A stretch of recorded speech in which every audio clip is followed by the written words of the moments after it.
Era um crápula, na verdade, muito pior do que isso, né? Tão pior quanto o próprio Estado da Itália, daquelas pessoas que o defendem e, claro, que são pobres pessoas, porque, de fato, quem costuma defender esse tipo de gente não conhece, de fato, a história em si. Nós vamos falar sobre isso nessa live e eu peço um pouco de paciência, porque, assim, quem não tem paciência para entender as coisas, para escutar, enfim, aquilo que precisa ser dito, geralmente não aprende nada, né? Então é preciso que a gente tenha vá com um pouco mais de calma. Esse vídeo, ele está sendo feito por quê? Porque eu lancei lá um vídeo no meu Instagram falando sobre o Garibaldi. Então muitas pessoas, eu sabia, né? Tem muitas pessoas que acreditam em lendas, em mitos, e aí alguns ficaram um pouco indignados a respeito disso, né? Então colocaram ali usaram alguns argumentos tolos, por exemplo, se o Vêneto, as pessoas no Vêneto não gostam do Garibaldi porque tem estátuas do Garibaldi no Vêneto. Esse nível de argumento, como se a estátua fosse uma escolha populacional, como se não fosse uma obra de Estado, né? Um monumento estatal. A gente vai falar um pouco mais sobre isso e outras coisas nesse vídeo. Antes, curte o vídeo, se inscreve no canal, não deixa de ativar o sininho das notificações. Você que vai acompanhar ao vivo, por favor, me diga como é que está o áudio, isso é importante também. Caso deseje apoiar o canal Língua Mária, é possível fazer isso através da ferramenta de membros. Vai ter lá conteúdo, né, exclusivo, principalmente músicas em língua vêneta, com tradução, é claro, em português e em vêneto, porque tenho ciência que grande, a maioria das pessoas não sabem vêneto, mas também é um modo de você apoiar o canal, porque infelizmente a gente precisa, né, desse apoio também para continuar. Bem, então, olha só, pessoal. Eu lá no Instagram, provavelmente se você me acompanha, viu que eu lancei aquele vídeo lá que Garibaldi era uma farsa.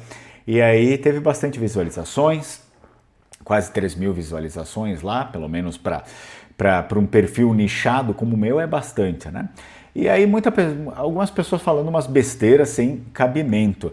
E umas das besteiras que eu vi lá é que a presença, como existem presença ali, tem a presença de estátuas e monumentos de Giuseppe Garibaldi lá no Vêneto, então o Vêneto apoiou o Garibaldi, que vê Garibaldi como um herói.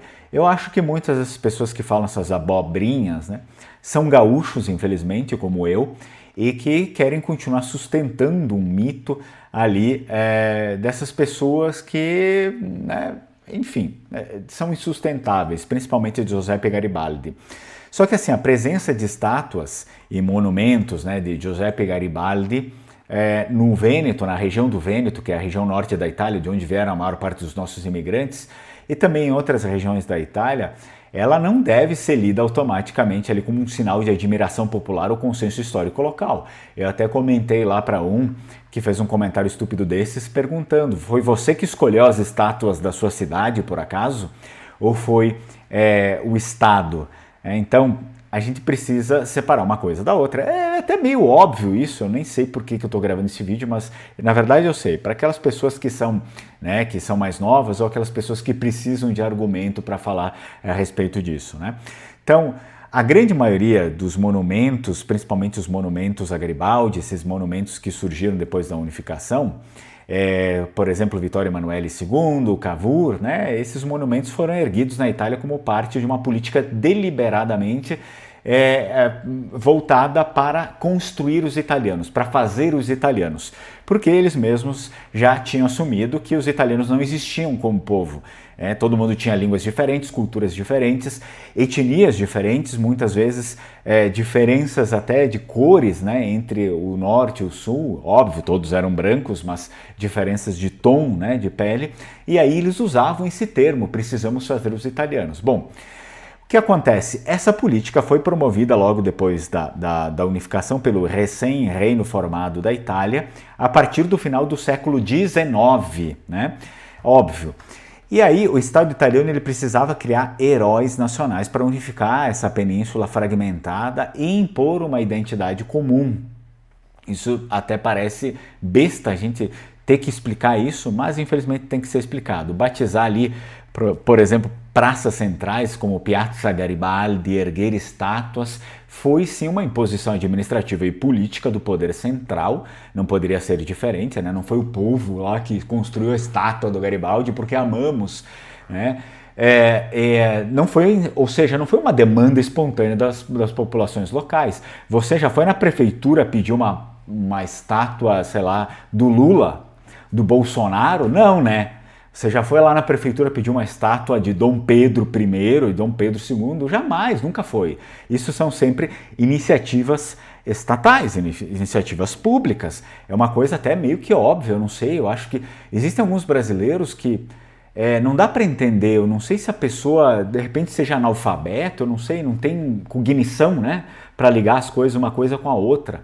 Então, para os vênetos, a unificação italiana não foi vivenciada como uma libertação romântica, assim como muitos de vocês possam acreditar, mas sim como um processo traumático do ponto de vista econômico e cultural. Eu não estou querendo aqui trazer vitimismo, eu não sou marxista.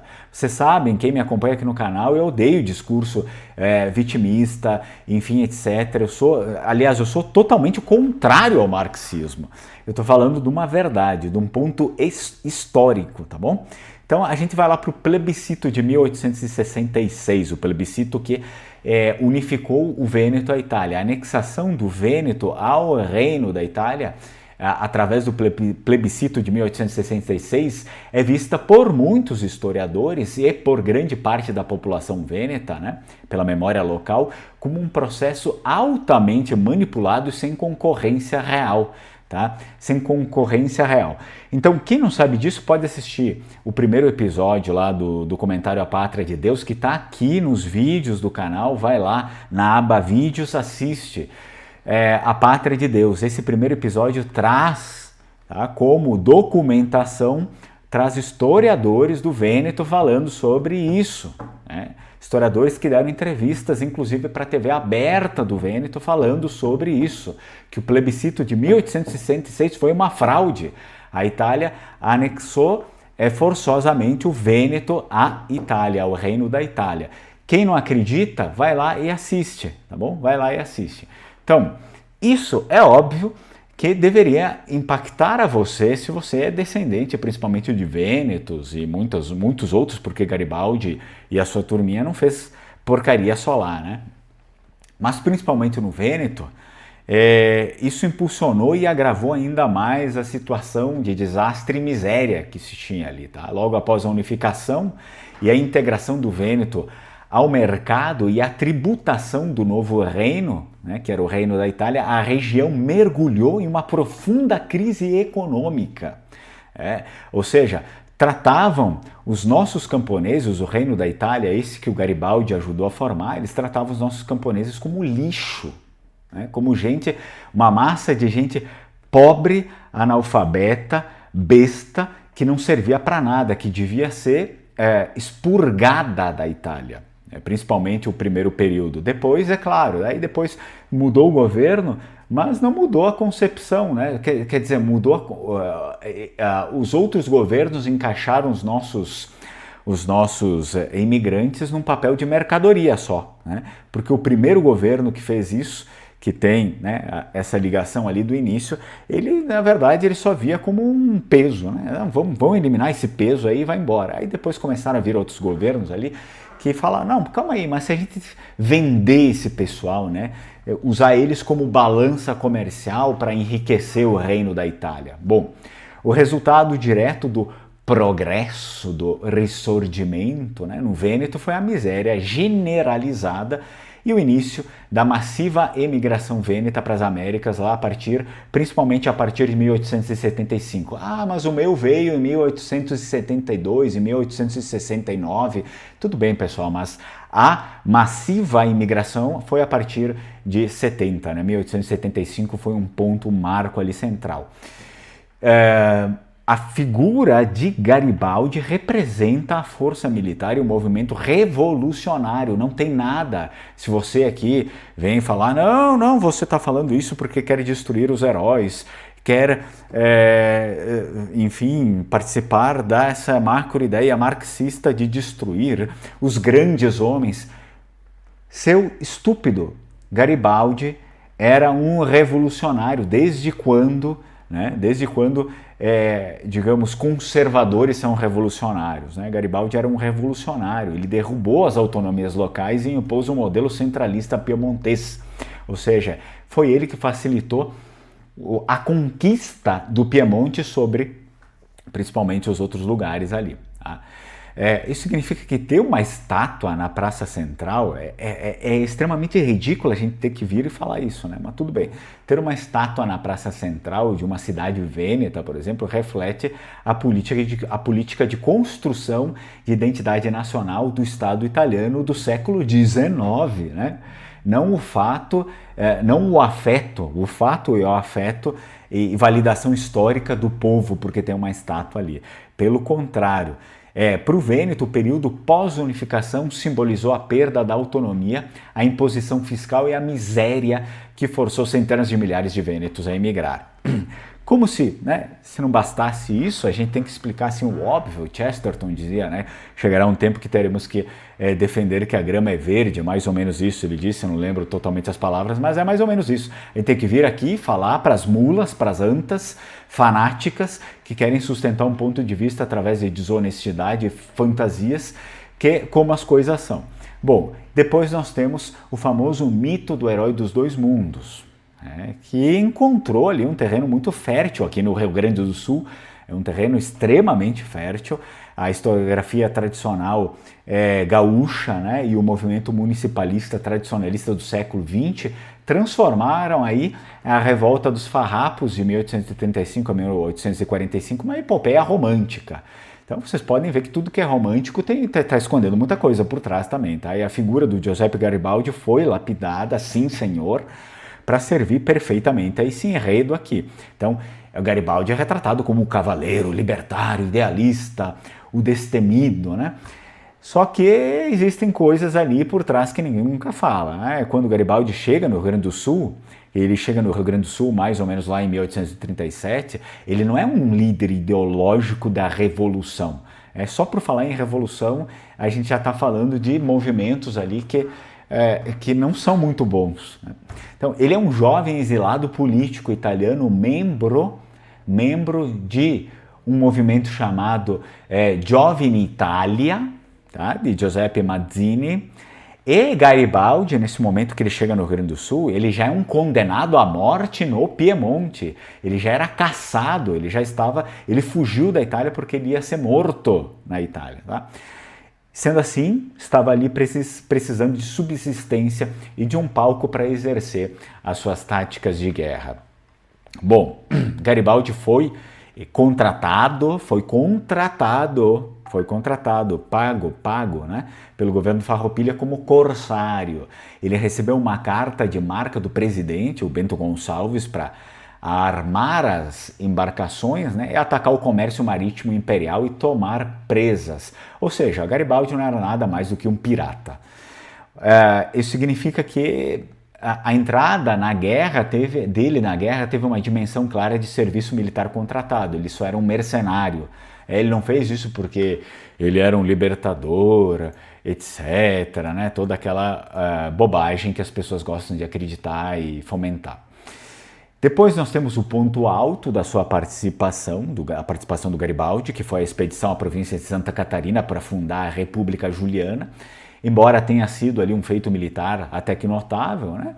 Transportando os barcos Seival e Farroupilha por terra, a experiência durou apenas 4 meses e foi marcada por saques e violências contra as populações locais, ou seja, pessoas que não tinham nada a ver com o negócio, eram civis, foram também mortos, entre outras coisas, tá? Desmistificando assim essa ideia estúpida de uma marcha triunfal e libertadora adorada pelo povo, né? Sempre os revolucionários querem fazer coisas ali, criar versões como se tivessem feito belas coisas. Só sabe quem sofreu nas mãos desses crápulas.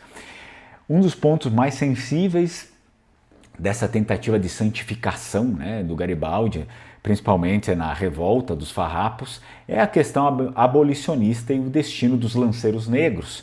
O Garibaldi, de fato, ele professava ideais republicanos e universais de liberdade, portanto maçônicos, né, naquela época eram bem expressivos. No entanto, ele servia uma liderança farroupilha formada por estanceiros e barões do Shark, cuja pauta principal era só econômica. Tá? A pauta principal era somente econômica, ou seja, impostos sobre o charque, gado, sal, eles só estavam querendo cuidar do próprio bolso, que mantinham ali estruturas claramente escravagistas. Né? Então, enquanto os soldados negros lutavam na promessa de liberdade, as lideranças farroupilhas negociavam a paz com o Império. Né? A traição dos porongos, onde os lanceiros negros foram desarmados e chacinados, revela a frieza das elites farroupilhas em relação à causa abolicionista também. Garibaldi já havia deixado o Brasil lá em 1841, rumo ao Uruguai, mas a sua passagem pela Revolução nunca alterou a estrutura social ou libertou alguém de fato, né? Libertou a população escravagista, apesar daquilo que ele falava, né? Isso, aquilo e tal, aqueles ideais bobocas, infantis que no final não dá em nada. Então Garibaldi ele não veio para o sul do Brasil por amor à causa gaúcha, ele era um mercenário, ele foi contratado para isso, ele só fez o que lhe pagavam, né? Ele veio como corsário e combatente em busca de uma arena política e militar para os seus próprios ideais europeus. Assim, tratá-lo como um herói altruísta, né? Aquela coisa, como ele foi bonzinho, vamos rezar para o Garibaldi e tal, é ignorar que a revolta dos farrapos foi uma guerra movida somente por interesses de elites locais, interesses de elites locais marcada por contradições profundas, como a manutenção da escravidão, por exemplo. Sem contar que aquela foi uma guerra entre maçons, né? Eles tinham seus interesses, eles tinham, enfim, principalmente seus interesses econômicos, as suas filosofias. A revolução, que chamada Revolução Farroupilha, ou seja, a revolta dos farrapos, foi uma guerra marcada entre maçons, elites maçônicas daquele tempo ali. O Garibaldi da história real era um homem de guerra pragmático, né? O herói límpido. É só um personagem criado pela literatura e pelo civismo do século XX para inventar uma identidade regional. Agora, para a gente se aprofundar um pouco mais e já se encaminhar para o fim, a gente tem a tal Expedição dos Mil, foi conhecida assim lá na Itália, Spedizione dei Mille, né, em 1860, em que o Garibaldi ele parte do norte da Itália com cerca de 1.000 homens em poucos meses e ele derrubou o reino das Duas Sicílias, um estado com exército regular de mais de 90.000 soldados. Então esse é o milagre, né, da mitologia, do ressurgimento, a Expedição dos Mil. Vejam como Garibaldi era um divino na terra, ele e Hércules, né? Então é sempre aquela bobagem, né? Quando você vê que aumenta, assim, é porque pode ver que tem bobagem ali no meio. Bom, essa é a narrativa oficial escolar, né? Que foi um feito heróico e quase sobrenatural, de coragem e tal. Então, na historiografia crítica e documental, a expedição foi viabilizada por uma intensa articulação geopolítica, subornos de generais e apoio financeiro e diplomático de grandes potências.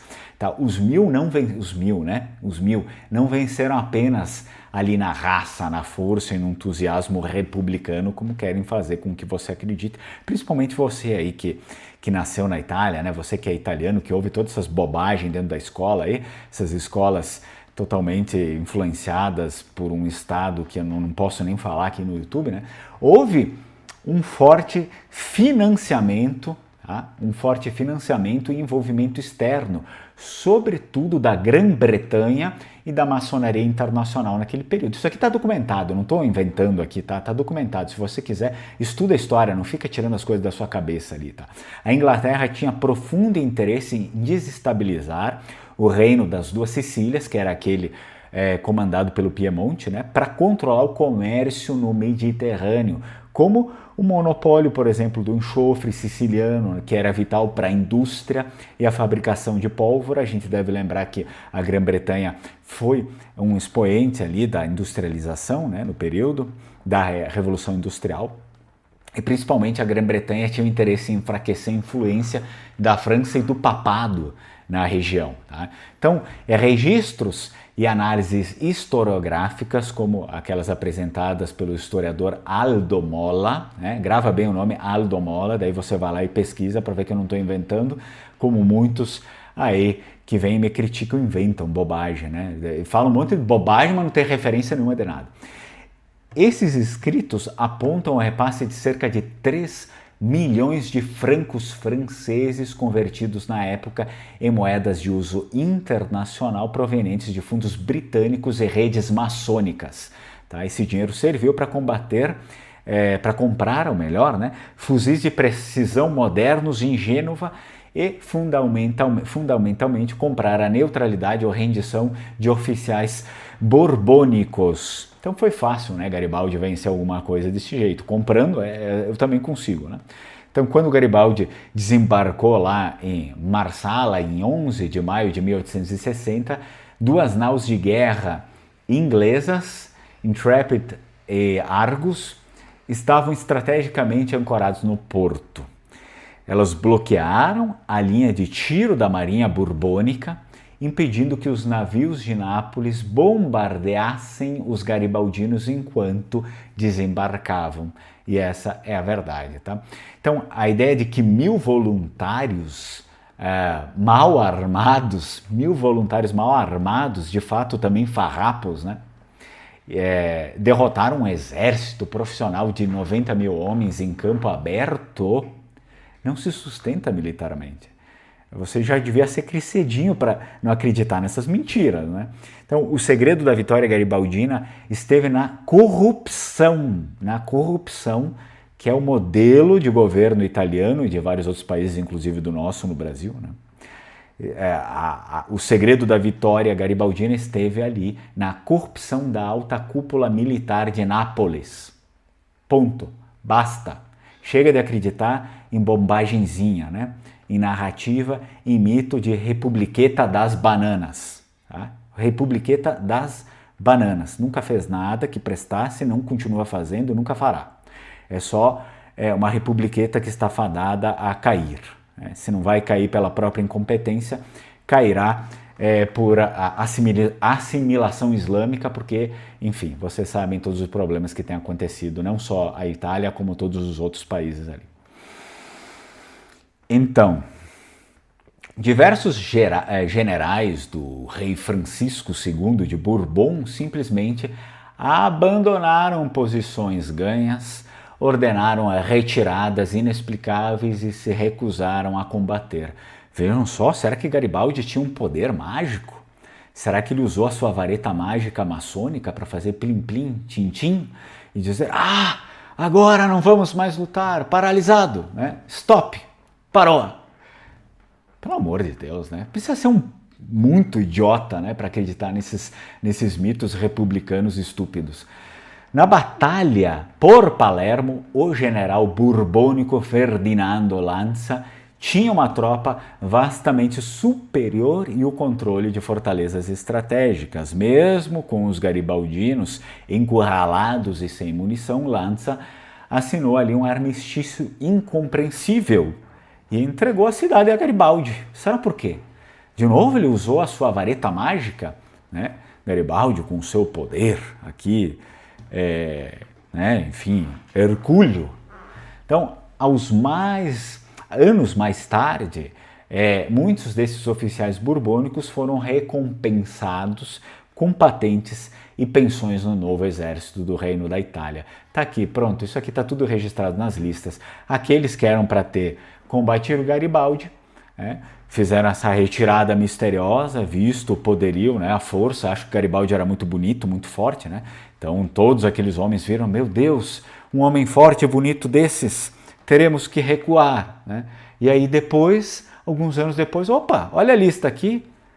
Ah, mas esse aqui não estava lá, não foi esse que recuou também? Olha que coincidência, agora ele é amigo, né? Que coincidência. Bom, a versão mitológica diz que Garibaldi fez tudo à revelia do governo do Piemonte, né? Cavour, o rei Vittorio Emanuele II. Só que na prática houve ali um jogo de cartas marcadas. O Cavour publicamente fingia condenar a expedição para evitar que potências como a Áustria ou a França declarassem guerra ao Piemonte. Por baixo da mesa, deu salvo-conduto, permitiu o fornecimento de armas e garantiu que a marinha piemontesa não interceptasse os navios de Garibaldi. Né? O acordo tácito era: se Garibaldi falhasse, o Piemonte diria que era um ato isolado ali de rebeldes e tal, não tem nada a ver conosco. Esse porcaria aí, que já tinha fugido da Itália porque senão a gente ia matar ele. Né? Agora, se ganhasse, o Piemonte interviria para anexar os territórios, né? E impedir que Garibaldi proclamasse uma república ou marchasse sobre Roma, né? O que causaria uma guerra com a França de Napoleão III. Resumindo, a expedição aqui dos 1000 não foi um milagre romântico, mas uma operação geopolítica orquestrada. Então Garibaldi era assim um comandante corajoso, mas só que a sua vitória só foi possível porque contou com a proteção naval britânica, o financiamento de redes internacionais maçônicas, né, para compra de armas e suborno deliberado da alta cúpula do exército borbônico. E aí, se a gente começar a vender como todos vendem, né, o episódio como um feito puramente épico, isso aqui é só pagar, né, o dinheiro, a diplomacia, a corrupção que realmente desenharam a unificação italiana. Né? Muita corrupção, mas muita corrupção. Basicamente é isso. Eu acho que eu já falei demais, tinha outras coisas para falar, mas eu não vou falar. Acho que quem estava para ouvir já ouviu, quem não quer acreditar nisso continua sem acreditar. Não leia os livros de história verdadeiros, só leia aquelas bobagens que criam, né, sobre mitos, que são coisas bem parciais, do tipo: Garibaldi chegou no Rio Grande do Sul e se uniu a Bento Gonçalves e foram felizes para sempre. Né? Pronto, parece que o personagem ele fluiu, ele veio assim do nada. Né? Ele não tem história, ele não tem passado, e o que aconteceu com ele depois, geralmente esses livros são estúpidos, porque, aí depois ele foi para o Uruguai e depois ele voltou para a Itália para ajudar na unificação do seu país. Fim. Fame chiaro, como se diz aqui, fame chiaro, ou seja, vai contar essa história para outro, né? E quem acredita nesse tipo de coisa é um imbecil que não tem nem pé nem cabeça. Muito bem? Obrigado vocês pelos comentários aí de vocês, todo mundo que está participando da live. Essa é uma resposta praticamente para esses imbecis que acreditam em qualquer coisa, né? Até mesmo eu comentei lá com muitos lá no Instagram que não me admira que o Brasil tenha esses políticos, porque a cognição de certas pessoas faz com que elas votem até num gambá. Elas acreditam em cada bobagem que não tem nem cabimento. Pessoal, tem o curso aí de Língua Vêneta e Língua Italiana. Essa é a última semana para inscrição, já está finalizando, amanhã encerra, então entra no grupo de WhatsApp que está aqui na descrição do vídeo, ou também nos comentários fixados para você manifestar o seu interesse, daí eu entro em contato e explico certinho como vai acontecer. É a última turma, aproveita, entra aí, tá bom? E agradeço muito, muito, muito pela presença de vocês. Nos vemos na próxima. Tchau, tchau. Strucom.